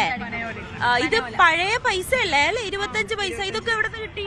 ഇത് സാറ് കൊണ്ടുവന്നതാണ്. വയനാട് സ്വദേശിയാണല്ലേ സാർ? നമുക്ക് സാറിനെ പരിചയപ്പെടാം. എങ്ങനെയുണ്ടായിരുന്നു ഇവിടെ ഇതൊരു പഠിച്ചെടുക്കുക എന്ന് പറയുന്നത് അല്പം ബുദ്ധിമുട്ടായിട്ടുള്ള ഒരു കാര്യമായിരുന്നു? ബുദ്ധിമുട്ടാണ്, ടാസ്ക്കാണ് നമുക്ക് പഠിച്ചെടുക്കുന്നത്. സംഭവം നമുക്ക് ഈ സ്ലാങ് ഒക്കെ വരാൻ ഭയങ്കര ബുദ്ധിമുട്ടാണ്. പാടുമ്പോൾ സ്ലാങ് വരണം. ഇവർക്ക് കുറെ നേരം കുരിഞ്ഞിന്ന് കളിക്കുന്നതൊക്കെ ഭയങ്കര ബുദ്ധിമുട്ടായിരുന്നു തുടക്കത്തില്. പിന്നെ കളിച്ച് വന്നപ്പോ ഇപ്പൊ ശരിയായി. ഇപ്പൊ ഞങ്ങളെല്ലാരും 2 സബ് ഡിസ്ട്രിക്റ്റും ഡിസ്ട്രിക്റ്റ് ഒക്കെ കഴിഞ്ഞപ്പോഴത്തേനും വേദനയൊന്നുമില്ല. ഇപ്പൊ എത്ര നേരം വേണമെങ്കിലും നിന്ന് കളിക്കാം അല്ലേ? എത്ര നേരം വേണമെങ്കിലും നിന്ന് കളിക്കും. കാരണം നമ്മൾ കുറെ ആയല്ലോ പ്രാക്ടീസ് ചെയ്യാൻ തുടങ്ങിയിട്ട്. അപ്പൊ നമ്മള് എപ്പോഴും പ്രാക്ടീസ് ചെയ്യുന്ന സമയത്ത് നല്ല ഇടുപ്പ് വേണം ഫസ്റ്റ് ഒക്കെ, പിന്നെ അങ്ങനെ ശരിയാവും. എനിക്ക് നിങ്ങളുടെ മൂക്കൂത്തി ഭയങ്കര ഇഷ്ടപ്പെട്ടു. ഇത് ഉണ്ടാക്കിച്ചോ എവിടെ ഒന്നും കിട്ടാനില്ല. പഴയ കാലത്ത് ഉപയോഗിക്കുന്നുണ്ട്. നമ്മൾ പറഞ്ഞ് ഇവിടെ ഒരാളുടെ അടുത്ത് പറഞ്ഞ് ചെയ്യിപ്പിച്ചതാണ് നമുക്കായിട്ട്. ഇതും നിങ്ങൾ തന്നെയാണ് കൊട്ടേണ്ടത് അല്ലേ? ഇത് കൊട്ടി പെർഫോം ചെയ്യണം. 3 പേര് കൊട്ടാൻ, ഒരാള് മറ്റേ ചീനം വായിക്കാൻ, ഒരാൾ എല്ലാവരും ഈ പാട്ട് പാടും.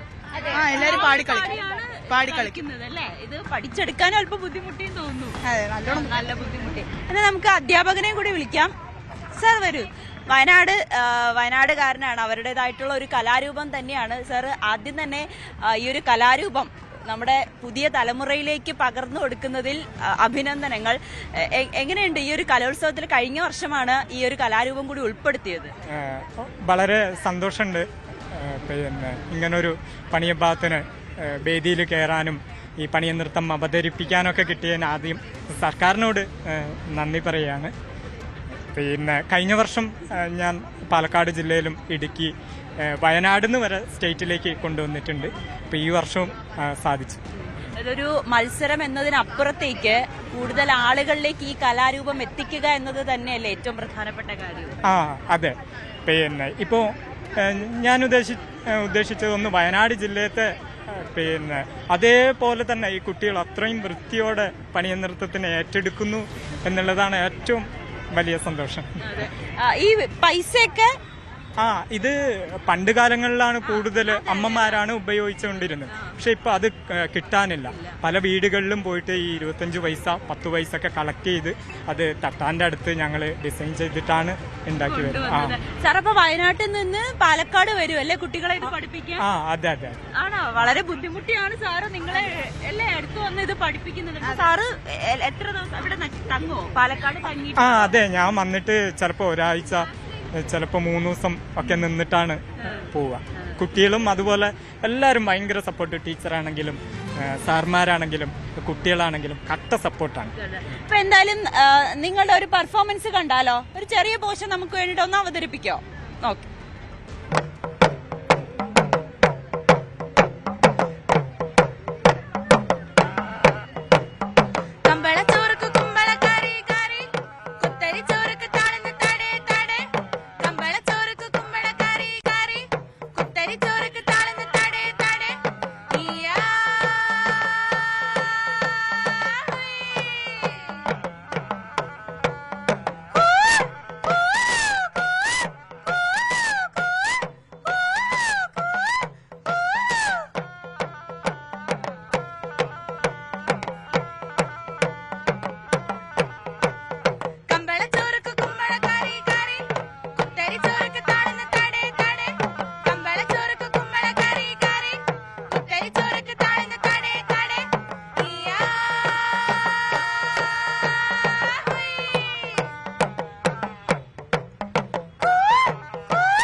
രസമായിട്ടാ ഇവരിത് കളിച്ചത്. അവരുടെ മുഖത്തെ ചിരിയും ആ ഒരു താളവും ഒക്കെ എന്ത് രസമായിട്ടുണ്ടെന്നറിയാം. ഭയങ്കര ഇഷ്ടപ്പെട്ടു എനിക്ക്. എന്തായാലും നമ്മളിത് കാണാത്ത ആളുകൾക്ക് അല്ലെ, ഞാൻ ആദ്യമായിട്ടാണ് ഇത് കാണുന്നത്. നമ്മൾ സാധാരണ യൂട്യൂബിലോ അങ്ങനെയൊക്കെ കാണാറുള്ളൂ. പക്ഷെ ഇത് നേരിട്ട് കണ്ടപ്പോൾ ഭയങ്കര രസമുണ്ട്. എന്ത് സുന്ദരികളായിട്ടാ നിങ്ങൾ ചിരിച്ച് ഇത് പെർഫോം ചെയ്തപ്പോൾ ഒത്തിരി ഇഷ്ടപ്പെട്ടു കേട്ടോ. ഇതേ ഒരാള്, ഇതിന്റെ പേര് ചീനം. ഇത് എങ്ങനെ പഠിച്ചെടുത്തു? കുറച്ച് കഷ്ടപ്പെട്ടു പഠിക്കാൻ. നല്ല കഷ്ടപ്പെട്ടിട്ടുണ്ട്, നല്ലോണം കഷ്ടപ്പെട്ടു. പെട്ടെന്ന് അവരിനെ പോലെ വായിക്കാൻ കിട്ടില്ല. എന്നാലും കുറച്ച് ശ്വാസമൊക്കെ നല്ലോണം ടഫ് ഉണ്ട് ചെയ്യാൻ. അപ്പൊ കുറച്ച് ബുദ്ധിമുട്ടുണ്ട്. ഇത് ചിരട്ട അല്ലേ? ചിരട്ടനെ വെച്ചിട്ട് അതിനെ ഇങ്ങനെ അതിനെ വെച്ചിട്ട് ഇങ്ങനെ ആക്കിയതാണ്, കട്ട് ചെയ്തിട്ട്. പിന്നെ ഇത് പനയോല, അതിന് കട്ട് ചെയ്തിട്ട് അതിലാണ് ഇത് വായിക്കാൻ ശബ്ദം വരുന്നത്. അതിലാണ് ഈ സൗണ്ട്. നല്ല അപ്പൊ ശ്വാസം നന്നായിട്ട് എടുത്ത് വായിക്കണം അല്ലേ? ഒറ്റ ശ്വാസത്തിന് കുറെ നേരം ഊതാൻ നോക്കണം. അത് കുറെ നേരം 5 മിനിറ്റ് ഒക്കെ ഊതുമ്പോഴേക്കും തളരും. സ്വാഭാവികം. സാറ് പഠിപ്പിച്ചെടുത്തു അല്ലേ? സത്യം സാറുള്ളതുകൊണ്ടാണ് പഠിച്ചത്. സാറിന്റെ ഓരോ ഇങ്ങനെ സാർ പറഞ്ഞു തരുമ്പോ പെട്ടെന്ന് കിട്ടും. സാർ വയനാടത്തെ സാറ് അപ്പോ ഓരോ ടൂണും പറഞ്ഞു തരുമ്പോ പെട്ടെന്ന് കിട്ടും. ഇത് തുടി. ഇതും എങ്ങനെ പഠിച്ചെടുത്തു? ഇത് എളുപ്പമാണോ? കാണുന്ന പോലെ അല്ല അല്ലേ? നമ്മൾ വിചാരിക്കും വെറുതെ ഇങ്ങനെ അങ്ങ് കൊട്ടിയാ മതി, പക്ഷെ അതല്ല, താളത്തിൽ തന്നെ കൊട്ടണം. നല്ല താളം വേണം. തെറ്റിക്കഴിഞ്ഞാൽ അത് പോയതാണ്. കൊറേ പ്രാക്ടീസ് ചെയ്ത് കൈയൊക്കെ നല്ല വേദന ഉണ്ടാവും. നന്നായി ചെയ്ത്. ഇത് എത്ര മിനിറ്റ് ആയി ഇതിന്റെ ഒരു ഡ്യൂറേഷൻ ഉള്ളത്? 13 മിനിറ്റ്സ്. അപ്പൊ ഈ 30 മിനിറ്റ് 13 മിനിറ്റ്. അപ്പൊ ഈ 13 മിനിറ്റും നിങ്ങൾ ഇങ്ങനെ കൊട്ടണം അല്ലേ? കണ്ടിന്യൂസ് ആയിട്ട്. വലിയൊരു എഫേർട്ട് തന്നെയാണ് നിങ്ങൾ എല്ലാവരും ഓരോരുത്തരും ഇതിലിടുന്നത്. എന്തായാലും വലിയ സന്തോഷമുണ്ട്. ഈ ഒരു കലാരൂപത്തെ വീണ്ടും നമ്മുടെ സംസ്ഥാന സ്കൂൾ കലോത്സവത്തിൽ ഉൾപ്പെടുത്തി. ഇത് 2ാമത്തെ തവണയാണ് ഇത് കാണാത്ത ആളുകളിലേക്ക് എത്തിക്കുന്നത്. തന്നെ വലിയ സന്തോഷമാണ്. അതിന് ഇവരുടെ അധ്യാപകരിടുന്ന അവരുടെ ഒരു പ്രയത്നവും അത് ചെറുതല്ല. പ്രത്യേകിച്ച് വയനാട്ടുകാർക്ക് മാത്രം അറിയാവുന്ന ഒരു കലാരൂപമാണ്. അത് മറ്റിടങ്ങളിലേക്കും കൊണ്ടുവരിക, അല്ലെങ്കിൽ പുതിയ തലമുറയ്ക്ക് കൈമാറി അവരിത് മുന്നോട്ട് കൊണ്ടുപോകുമെന്ന പ്രതീക്ഷ കൂടി അവർക്കുണ്ട്. എന്തായാലും വളരെ മനോഹരമായ പണിയ നൃത്തമാണ് നമ്മുടെ ഈ കുട്ടികൾ കാഴ്ചവെച്ചത്. ക്യാമറാമാൻ KP ധനേഷിനോടൊപ്പം നവമി ദിനേശ്, ന്യൂസ് 18 തൃശൂർ. ശ്രീ പത്മനാഭസ്വാമി ക്ഷേത്രത്തിൽ 56 ദിവസമായി നടത്തുന്ന മുറജപത്തിന് സമാപനം കുറിച്ച് ലക്ഷദീപം സമർപ്പണം നടന്നു. ദീപാരാധനയ്ക്ക് ശേഷം പൊന്നും ശീവേലി ദർശനം നടത്താൻ ആയിരക്കണക്കിന് ഭക്തർ ക്ഷേത്രത്തിലേക്കെത്തി. പത്മതീർത്ഥക്കുളത്തിന് ചുറ്റും സജ്ജീകരിച്ച ലൈറ്റ് ഷോയും ഒരുക്കിയിരുന്നു.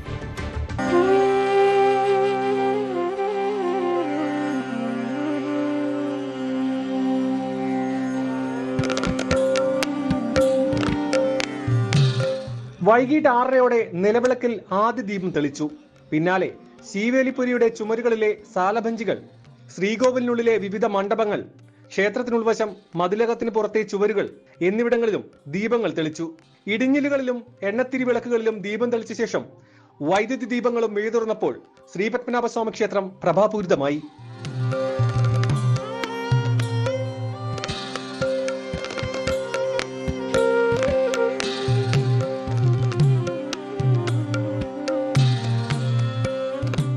സന്ധ്യയ്ക്ക് നടന്ന ജലപൂജയ്ക്ക് ശേഷം ലൈറ്റ് ഷോയും നടന്നു.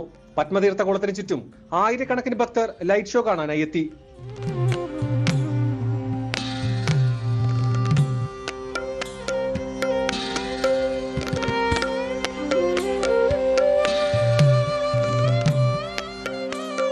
പൊന്നും ശീവേലിയുടെ ഭാഗമായി സ്വർണ്ണനിർമ്മിതമായ ഗരുഡവാഹനത്തിൽ ശ്രീപത്മനാഭസ്വാമിയെയും വെള്ളി ഗരുഡ വാഹനങ്ങളിൽ നരസിംഹമൂർത്തിയെയും തിരുവമ്പാടി ശ്രീകൃഷ്ണസ്വാമിയെയും എഴുന്നള്ളിച്ചു. ശീവേലി ദർശനം പാസ് മുഖേന നിയന്ത്രിച്ചിരുന്നു.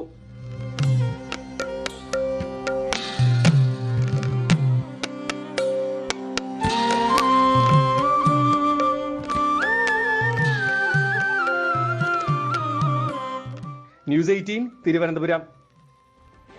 അഹമ്മദാബാദ് വരാവൽ പ്രഭാസ നഗരത്തിൽ നടന്ന സോമനാഥ് സ്വാഭിമാൻ പർവ് മഹാമേളയിൽ കേരളത്തിന്റെ യശസ് വാനോളം ഉയർത്തി ചെറുവത്തൂരിലെ വാദ്യകലാസംഘം. പ്രധാനമന്ത്രി നരേന്ദ്രമോദി സംഘത്തിനൊപ്പം ചേർന്ന് ചെണ്ട കൂട്ടിയതോടെ ചെറുവത്തൂരിലെ വാദ്യസംഘം ദേശീയ ശ്രദ്ധ നേടുകയായിരുന്നു.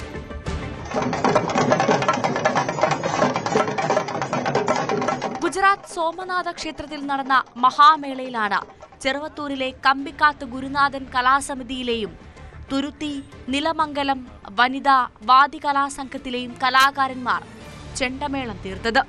40 മിനിറ്റ് ദൈർഘ്യമുള്ള ശിങ്കാരിമേളമായിരുന്നു അവതരിപ്പിച്ചത്. അതിനിടെയാണ് അപ്രതീക്ഷിതമായി പ്രധാനമന്ത്രി നരേന്ദ്രമോദി സംഘത്തിന്റെ അരികിലേക്കെത്തിയത്. സംഘാംഗമായ പ്രണവിന്റെ കയ്യിൽ നിന്നും കോല് വാങ്ങി പ്രധാനമന്ത്രി ചെണ്ടയിൽ മേളം തീർക്കുകയും ചെയ്തു. നമ്മ അവിടെ നിന്നിട്ട് അമ്മതിച്ച് കൊട്ടാട്. ആ കൊട്ടുന്ന സമയത്താണ് നമ്മുടെ ഇന്ത്യൻ പ്രധാനമന്ത്രിയായ നരേന്ദ്രമോദിജി നമ്മളെ അടുത്തേക്ക് പ്രതീക്ഷിക്കാത്തൊരു വരവ്. കാരണം ഒരു സാധാരണ മനുഷ്യനെ പോലെ നമ്മുടെ നേരെ വന്ന് പ്രണവിനെ ഈ കലാകാരൻ്റെ കയ്യിൽ നിന്ന് പിന്നെ 2 ചെണ്ടക്കോലും വാങ്ങി കൊട്ടാൻ പറഞ്ഞപ്പോൾ ഞാൻ ആവേശം മൂത്ത് അപ്പോൾ കൊട്ടെന്ന് പറയുമ്പോൾ കാണിച്ചു കൊടുക്കുന്ന രീതിയിൽ സാറിന് നമ്മൾ കാണിച്ചു കൊടുക്കുകയും ചെയ്തു. ഞങ്ങൾ ആരും പ്രതീക്ഷിച്ചില്ല ഇങ്ങനെ ഒരു സംഭവം ഉണ്ടാവുന്നു. പെട്ടെന്ന് കണ്ടു വന്നു. വളരെ സന്തോഷം. എല്ലാവരും ഹാപ്പിയാണ്. അൺഎക്സ്പെക്റ്റഡ് കിട്ടിയതുകൊണ്ട് കാണാൻ പറ്റി, ഫോട്ടോ എടുക്കാൻ പറ്റി. വളരെ സന്തോഷത്തിലാണ്. രാജ്യത്തിന്റെ വിവിധ ഭാഗങ്ങളിൽ നിന്നുള്ള വ്യത്യസ്ത കലാരൂപങ്ങളും അവതരിപ്പിച്ചിരുന്നു. പരിപാടിയുടെ കോർഡിനേറ്ററിൽ ഒരാളായിരുന്ന സൂര്യ സജിയാണ് ചെണ്ടമേളം അവതരിപ്പിക്കാൻ ചെറുവത്തൂരിലെ പരിശീലകൻ KS അഭിനവിനെ ബന്ധപ്പെട്ടത്. അങ്ങനെ അഹമ്മദാബാദ് വരാവൽ പ്രഭാസ നഗരത്തിൽ നടന്ന സോമനാഥ് സ്വാഭിമാൻ പർവ് ചെറുവത്തൂരിൽ നിന്നുള്ള വാദ്യ കലാകാരന്മാർക്ക് മറക്കാൻ പറ്റാത്തൊരു ഓർമ്മയായി മാറി. ന്യൂസ് 18 ചെറുവത്തൂർ. ലഹരി വിരുദ്ധ സന്ദേശവുമായി എറണാകുളം ജില്ലയിലെ പിറവം BPC കോളേജ് വിദ്യാർത്ഥികൾ. പിറവത്തു നിന്നും ഭൂതത്താൻകെട്ടിലേക്ക് സൈക്ലത്തോൺ നടത്തിയായിരുന്നു ലഹരി വിരുദ്ധ ബോധവൽക്കരണം. സ്കൂളുകളിലും കോളേജുകളിലും പഠിക്കുന്ന കുട്ടികളിൽ ലഹരി വിരുദ്ധ ബോധവൽക്കരണ സന്ദേശം എത്തിക്കുന്നതിനായാണ് പിറവം BPC കോളേജിലെ കുട്ടികൾ സൈക്ലത്തോൺ സംഘടിപ്പിച്ചത്. എക്സൈസ് വകുപ്പും ജില്ലാതല വിമുക്തി ക്ലബ്ബുമായി ചേർന്ന് സംഘടിപ്പിച്ച സൈക്കിൾ റാലി നഗരസഭാ chairperson KR Pradeep Kumar flag off ചെയ്തു.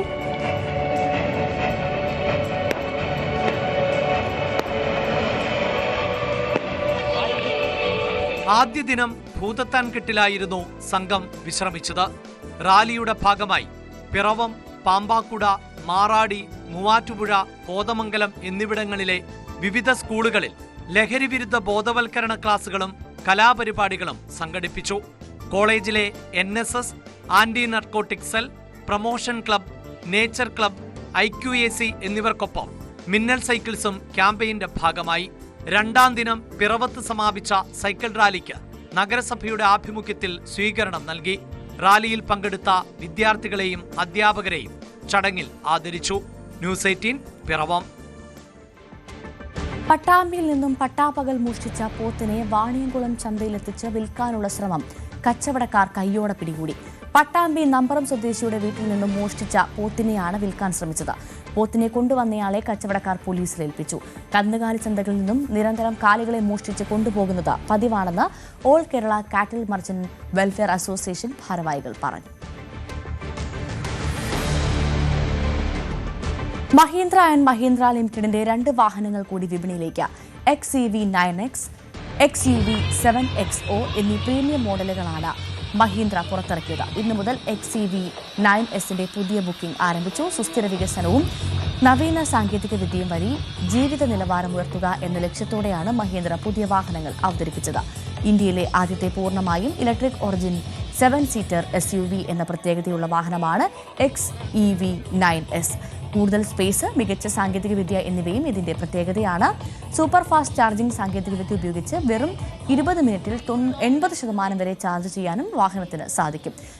അതിനാൽ ഇത് ദീർഘദൂര യാത്രകൾക്ക് കൂടുതൽ സൗകര്യപ്രദമാണ്.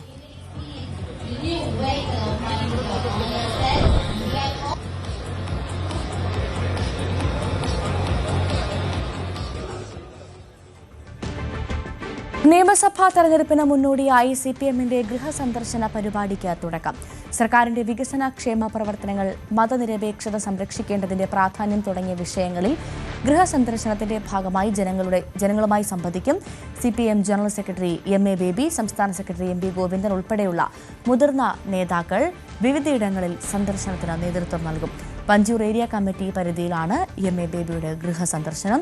തദ്ദേശ തെരഞ്ഞെടുപ്പിൽ തിരിച്ചടിയുണ്ടായെന്നും നടന്നത് വോട്ട് കച്ചവടമെന്നും MA ബേബി. ത്രിതല പഞ്ചായത്ത് തെരഞ്ഞെടുപ്പുമായി ബന്ധപ്പെട്ട് വിചാരിക്കാത്ത തരത്തിലുള്ള ചില തിരിച്ചടികൾ പാർട്ടിക്കുണ്ടായി. 14 ജില്ലാ പഞ്ചായത്തുള്ളതിൽ 7 ജില്ലാ പഞ്ചായത്ത് ജയിച്ചു. അപ്പോൾ അവിടെ ജില്ലാ പഞ്ചായത്തിന്റെ കാര്യത്തിൽ തുല്യമാണ്.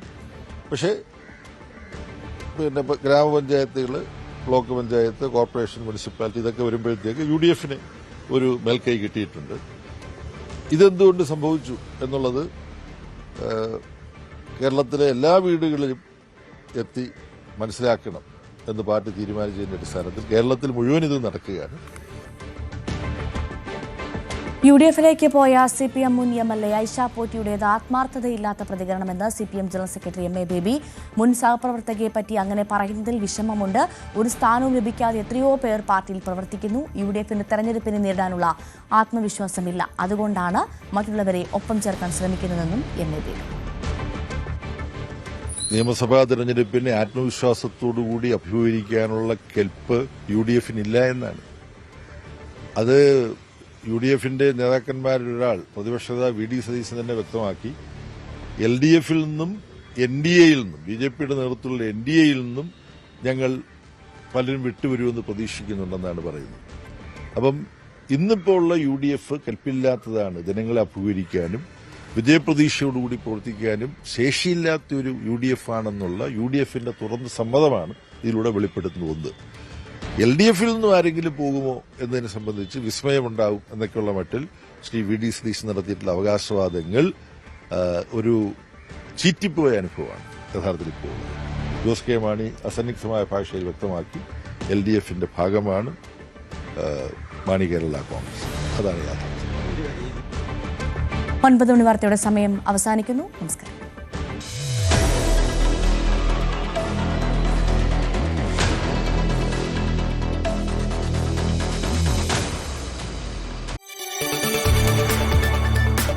കൂടുതൽ വാർത്തകൾക്ക് News 18 Keralam YouTube channel subscribe ചെയ്യുക.